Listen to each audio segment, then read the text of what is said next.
The culinary linguists, they love talking about food.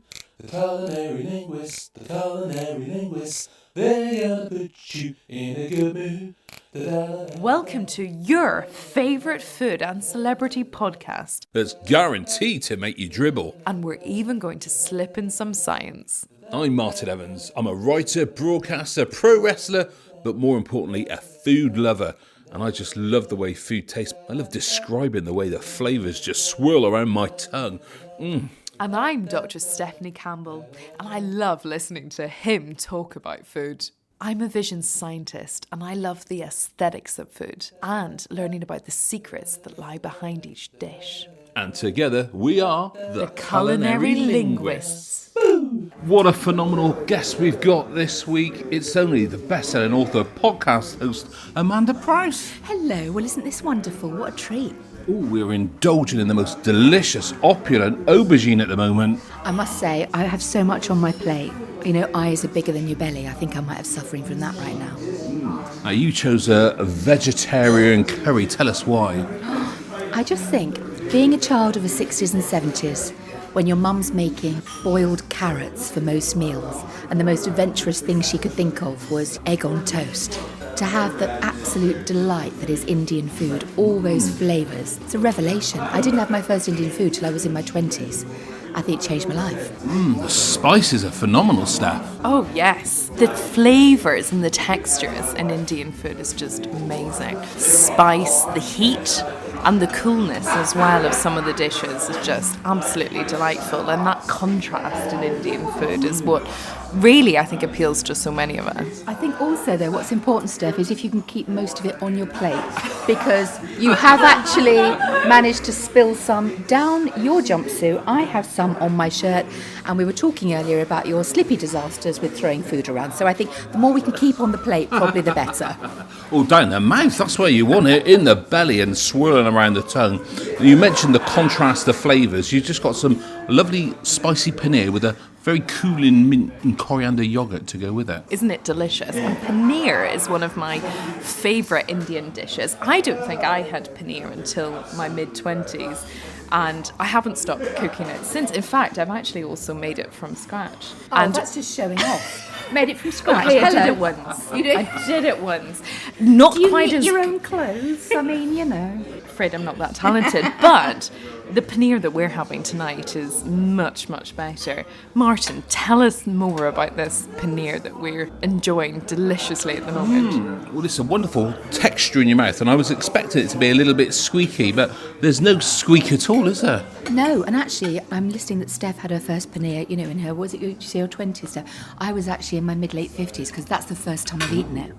And it's really delicious. I can't explain the texture, but I thought it was going to be like halloumi, but it's not. As you say, there's no squeak. But it's definitely with that chutney. That's something else. Amazing. And paneer really absorbs the flavours. So we've got a spicy paneer here with two actually different dip sauces. So we've got one spicy chili one, and as you said then, the coriander and mint. So what would it taste like without the chutneys? Is it kind of like a bit tofu-y, so you have to put something with it? Yes, so it's made from whole milk, and it's reduced down from there. And then what you do is it goes in like a muslin cloth. All of the fluid comes out, so you have to pile loads of heavy books on top, squeeze all the fluid out.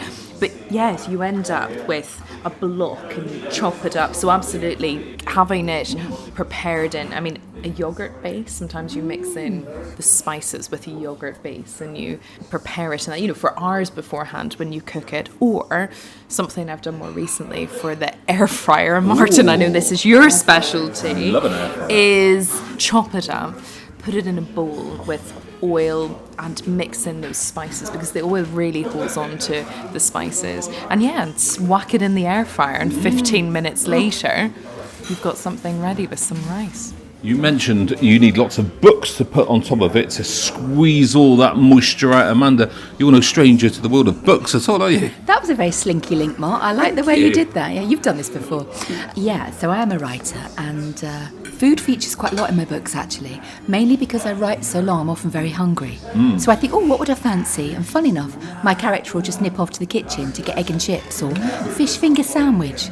You know, all the difficult stuff, because that's about the extent of my culinary expertise. Is there tomato sauce on this fish finger sandwich? I know it's a bit controversial, but I go salad cream. Ooh. Oh, hello, I know. In fact, it's one of my favourite things, my go-to. A good fish finger sandwich, blob of salad cream, a little bit of lettuce. Lovely. Are we talking thick bloomer bread as well, are we, or almost thin sliced bread? I usually have whatever I've managed to get from the spa. A bit of sun-blessed, mother's pride. You know, the cheap toaster bread, that's what I like best of all. Now we're munching away on this lovely spicy biryani at the moment, and it's got this wonderful sauce on top of it. What's the sauce, Steph? So this is a dal. Very smooth, nice and creamy, mixes well with the spices, and it cools the mouth down a bit, doesn't it? Dal's new to me, but it does taste fantastic. Yeah, and me. And is it lentils? Yeah, I thought so. It's just absolutely fantastic. Do you know what's lovely is we've chosen quite different dishes. So we've got the aubergine, the potato and the rice. You wouldn't usually think you'll go double carb, would you? You wouldn't go, oh, I'm going to have the spuds and the rice, but it's working for me, I tell you. Oh, I have absolutely no problem adding potatoes to anything. I don't understand why you wouldn't have double carb. I mean, for me, the best, and we spoke about roasts earlier, for me, the best type of roast is one with at least 2 different types of potatoes. I mean, I can have 2 different types of potatoes in a bread. Controversial, Steph. What, 2 different types of potatoes with your roast? What are you going for, a chip and a mash? So roast potatoes. Roast, okay, obvious, yeah. Crunchy on the outside, fluffy on the inside, delicious. And I have absolutely no problem with some really good mashed potato as well.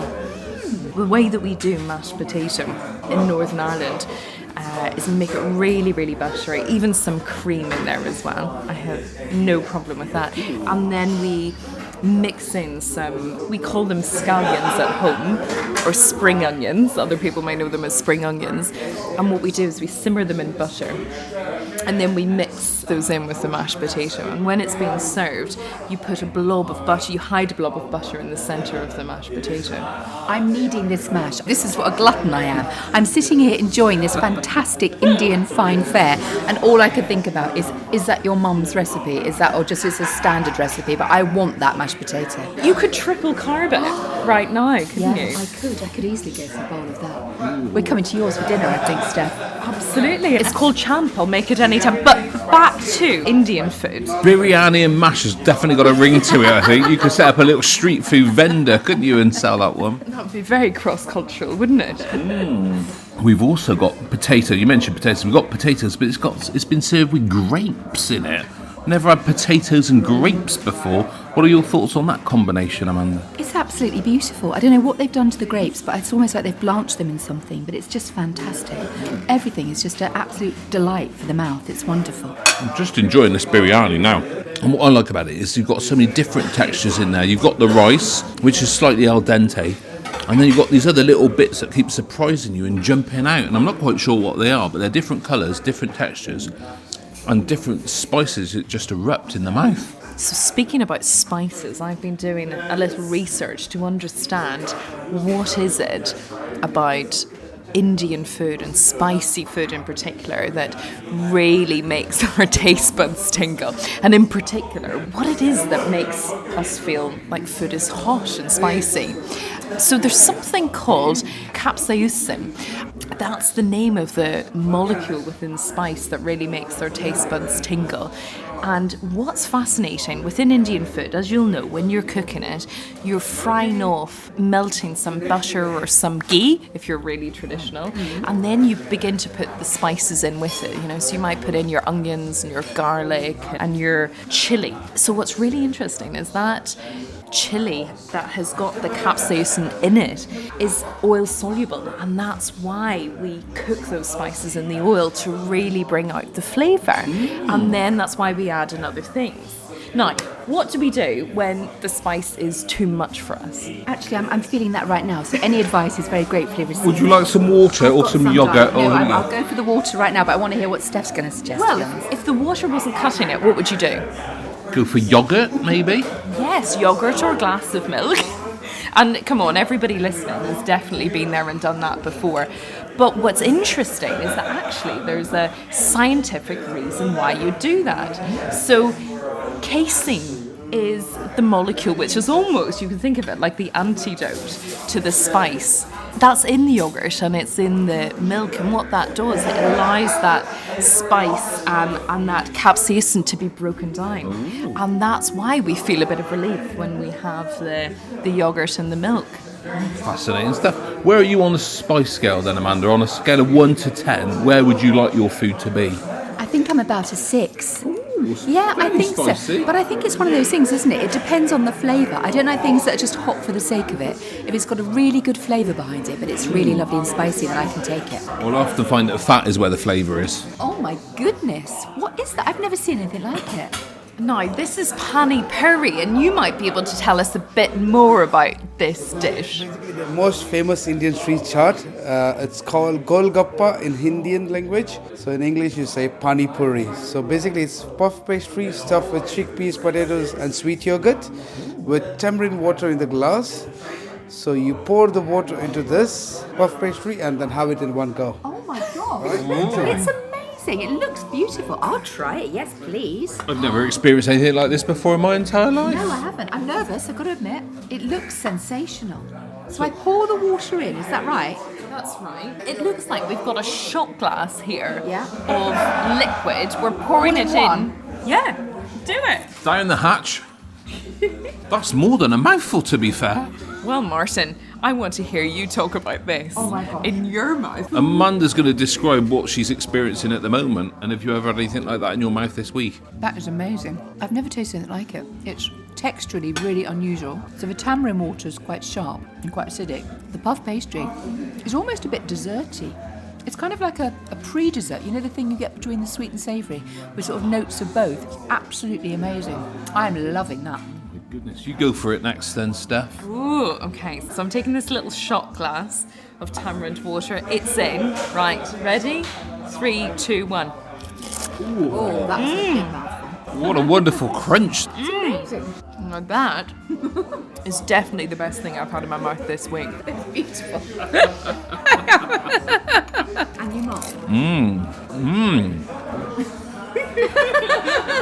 Well, you get the crunch and then you get this eruption of this liquid, don't you? Oh, I've never had anything like it. I still don't know what I've had. Even though I've had it and finished it and enjoyed it, I still can't say what I've eaten. It's delicious. But you will have it again. I would definitely have it again. That's amazing.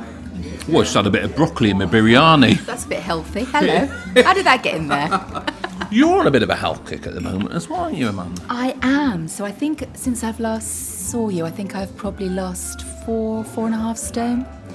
Yeah, a lot of weight. I've still got quite a lot to go, but I'm just under 5'6", and at my heaviest I was 22 stone.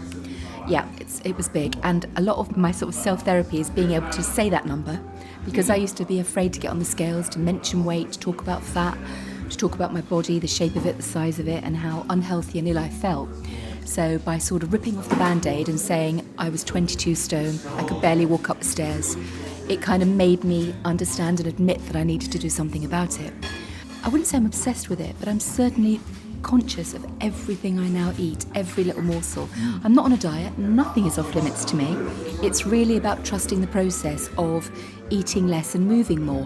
Who knew? Yeah. But it's certainly making a difference for me. And I say that flippantly, but actually it's been really more about breaking my addiction to food, which was strong and powerful. And I think I will always have that compulsion. I have to fight against it. Yeah. Well, I love food too, and I'm shaping up for the summer. You mentioned the psychology a bit there as well. I don't even like to say that I'm losing weight, because if you lose something, your mind obviously wants to find it. So I like to say I'm gaining 4 stone of fitness rather That's than... amazing. And that's actually a really good idea. And it's funny, isn't it? Because physically, the way I'm making changes is by doing something physically different. But all the change has happened in my mind. It's all been about a fundamental mind shift to how I look at food. I realise there's not such a thing as bad food and good food. There's only food and what you do with it. And I think for me, if someone said to me, well, you cannot have this food group, instantly I'm craving it, thinking about it, obsessing over it. We all do that, don't we? We do. But instead, it's just like eating far, far less. I'm just being mindful, and it's making the difference. And I've done it slowly. So it's taken me a year to lose nearly 5 stone. Because That's phenomenal. Is it? I don't know. Is it? I've nothing to compare it to, but I kind of think if I was to do it really quickly, I think there's a danger I'm not changing my habits. But this is very much about changing, as I say, the way I look at food, think about it, feel about it. And that mindset, that shifting that mindset has been what's led me to success. Yeah. It's all common sense stuff. If we just eat a little bit healthier, when we walk into the supermarket, we've literally got to walk past the fruit and the vegetables to get to the chocolate and the crisps. So, I mean, if you just stop and pick up the blueberries instead of picking up the chocolate bar, and then you exercise for an extra 10 minutes more, you're going to be a little bit healthier. But also for me, it's been about education, and I was really uneducated about what was good food, what was bad food, and what I needed to do to eat healthily. Because I'd think, well, it has to be salad, doesn't it? And of course, no one wants to eat salad all the time, particularly when it's cold and grey. You know, you want something that's nurturing. And so for me, cooking from scratch, and I know it sounds obvious, but it's actually, I'm saving money. I'm learning a lot about what goes, you know, how you actually physically cook. How do you think about food differently to how you did think about food maybe a year ago? Can you take us through that mental journey as well? And do you still love food in the way that you used to before? That's actually a really good question. I do still love food, but I'd say I'm not obsessed with it. And I used to have this strange mindset where I'd think, oh, well, I've eaten my main course, now I have to have my pudding. And literally, I would finish something savoury and reach for something sweet. You know, a child of the 60s and 70s, I used to finish everything on my plate and take really big portions. You know, portions that were way outside of what I needed to function. Although towards the end, actually, because I was so big, I didn't eat that much food. Just, you know, my body was reliant on it. I was always hungry, never satisfied. It was like filling this big empty barrel, just constantly shoveling grub into it. And I don't now look at food as a toxic thing. It doesn't control me, I control it. And I still get great enjoyment, huge pleasure from eating food. Tonight I have probably eaten more than I ordinarily would. But there is nothing that I would say, well, I can't have that, or I'm not allowed that. That's just a self-imposed boundary that doesn't work for me. But I've eaten less than I would ordinarily, and I stop when I'm full. And that's such a revelation to me, rather than thinking I need to eat all of it. I just got great enjoyment out of that spicy aubergine then. It was delicious. It just burst full of flavour in my mouth. Well, Martin, the reason that we're here and the reason that we're doing this is because we love food. What does it mean to you? Does it bring you joy? Tell us a bit more about what food means to you. Well, personally, yeah, it brings me immense joy. You don't put something in your mouth you're not going to enjoy, do you? You put something in there that you love. What about you, Steph? Do you put anything in yours that you don't enjoy? No, I love food, and it brings me so much joy having people come together and eating food. And you were saying this as well, Amanda. Totally. I think food is the social glue, isn't it? And it's like, so when I cook, when the family all come over, and I'm not the world's best cook, not by any stretch, but it's not that. It's about having time together and that joy of just being together and talking while something's slowly simmering in the oven. But I think it's a really evocative thing. There are so many foods that I will, even a biscuit, a certain biscuit, that I will smell it and I'm in my nan's kitchen, or a piece of shortbread and I'm sitting with my aunt, or, you know, all those things. Food is so evocative. With childhood particularly, I find it's really tied up. I was eating some chocolate crunch just the other day, and it immediately took me back to my primary school days when we had pink custard over it. Ooh. And it was just so reminiscent. Is there anything that you hated as a child that you now love as an adult? I never liked olives as a nipper, and I still don't like celery. Oh, celery. I can't eat raw celery. I could pick it out of anything. I just can't tolerate it. Can you? No, I find it too stringy and I don't get it. And apparently I remember reading back in the day that it took more calories to eat it than you were consuming, so it was all the rage, wasn't it? Yeah. But, yeah, my mum uses a lot of celery in stews and things, but I just, not for me, thanks. Stew, though, that is the ultimate comfort food, isn't it? Oh, a lovely stew, with dumplings. So, Amanda and Martin, what are your foods that give you a big hug? What are the things that really comfort you, and what would you reach for on a day when you need a emotional pick-me-up? Well, I'm very boring. It's a tin of tomato soup for me, not even homemade. I mean, just open the tin, shove it in, a bit of toast, and I'm done. That if I'm feeling poorly, if I'm feeling down or lonely or cold, tin of soup every time. I love it. Ooh, well, I'd probably go for slow-cooked meat, 15 or 16 hours in the slow cooker with a little bit of gravy or barbecue sauce, and when you get there it's all unctuous, and the minute you walk through the door you can smell it. That's my huggy food. And on the subject of hugging, you've got a podcast which is basically a hug, isn't it? It is, thank you, it is. It's a lovely hug, and I'm doing a podcast with my mate Penny, and it's called Chit Chat and All That. I love the title. I love the title. Penny came up with that. I have to give her credit. Chit chat and all that. And yeah, it's dropping soon, as the kids say. But yeah, we are the Chit Chatters, I think it is on Instagram. And we're just really excited. It's basically just pulling up a chair at our kitchen table and hearing us waffle about all the things we talk about anyway. You know, food, books, gardening, dogs, all that stuff. We're not slick. It's definitely not a slick production. It's going to be us rambling over a cuppa. But it is comforting, though. Yeah, definitely. I hope so, Mark, yeah. And it is good to talk. It is, darling, and I think, you know, I was saying to you guys earlier that I've had great periods of loneliness in my life, and it always, I don't know, there's something quite shameful about admitting that you've been lonely, because I always think that people who are super successful or super popular, maybe they're not lonely, and what am I missing? But I do still get lonely, and there's something quite cosy about knowing you can just listen to a podcast or a piece of music or whatever it might be and feel less alone. I think it's important. Well, next time you're feeling that, give us a call and we'll come over with a vegetarian biryani. Oh, I tell you what, if it tastes half as good as this one, then you are on. Well, we can't promise it, but we'll get practicing, won't we, Martin?